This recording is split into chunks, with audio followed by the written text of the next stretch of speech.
Hey, what's up, YouTube? This is Adrian Henderson, an aspiring pilot. This is my log number 2 on my experience of trying to become a private pilot. Today, I'm going to talk about my first ride. I didn't do the discovery flight because I already knew that I wanted to try to get this private pilot license and get everything started with that. So I asked the guy, hey, can I not do a discovery flight? Let's go ahead and try to get this first hour of actual flight time in. So, some interesting things. Went outside, did the pre-check. He actually just flew with some other guys he was training earlier. Jumped right in the plane. He kind of let me sit in the pilot and command seat, which is normally the left seat. He started the plane up. Went out to the runway, did the run up. He allowed me to steer the plane actually first for a little while before we taxi.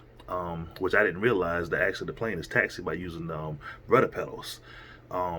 Each pedal has its own little brake for the right wheel, left wheel. So if you need to turn a little faster, you can hit the brake, tap the brake, and make the plane turn a little faster. So went down to the runway. Uh, Pretty much, as soon as we hit the little speed, I mean full power, and we took off. It was a real rush for me. I mean my first time ever actually being in a plane, a smaller plane like that.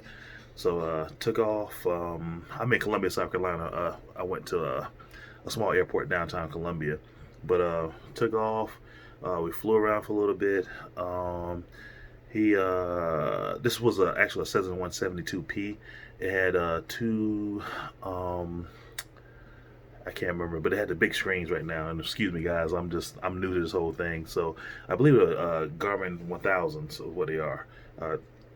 Two really large screens, which is very odd because most people train in older planes that I found. This plane was, I think, was a 1998 172. So took me up. As soon as he got up, he climbed about, I think it's about 2,500 feet. Once he got there, he pretty much handed the yoke to me and said, fly the plane. So I got to use, a little bit of turning. Didn't do anything crazy, but he bugged the heading on the indicator and said, go to point the plane to that. Pointed the plane to it. We flew out to Lake Murray. Kind of just hit the corner of it for a split second and turned back around and came to the airport.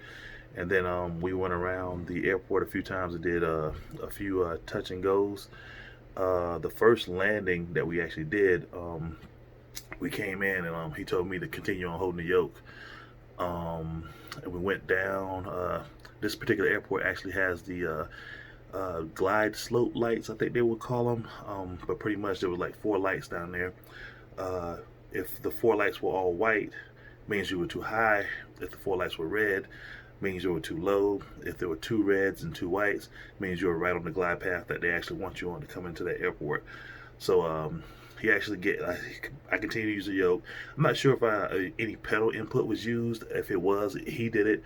My feet were not on the pedals at all. He adjusted the power, the flaps, and pretty much everything else. The only thing I did was I just held on to the yoke as we went in.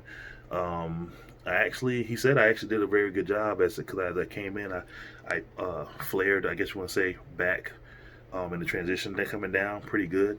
So right after I did that, he took control of the plane and freaking gunned it again and pulled back off and took off.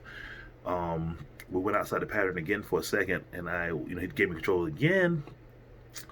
And then I think we were a little off. We were about to head into some Class Charlie airspace for Columbia Airport, excuse me.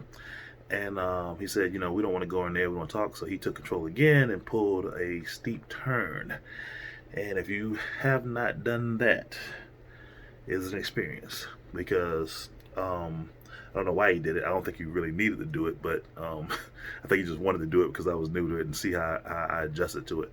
But most airlines, from my knowledge, they can only do I think it's a 30-degree turn. So that's why a lot of times when they're turning, you feel a turn, turn, turn. In reality, the plane does have the capability to just do one steep turn, but it'll probably make everybody on the airplane sick. So therefore, they are only limited to doing, I believe, 30-degree turns. A steep turn, to my knowledge, is a 45-degree turn. And it's almost to the point, I mean, I may be exaggerating because I'm still new. It seemed like the plane was almost straight up and down. I mean, when he made the turn, he made it to his side. And so I'm looking down at him. I'm like, Oh God, you know what I'm saying? So, um, made the turn. We came back, went to the pattern again, and we did another touch and go. Uh, at this time, I'm not used to flying on the little smaller planes. My stomach started to feel a little queasy. Felt like I ate some heavy food. It was sitting like at the bottom of my stomach.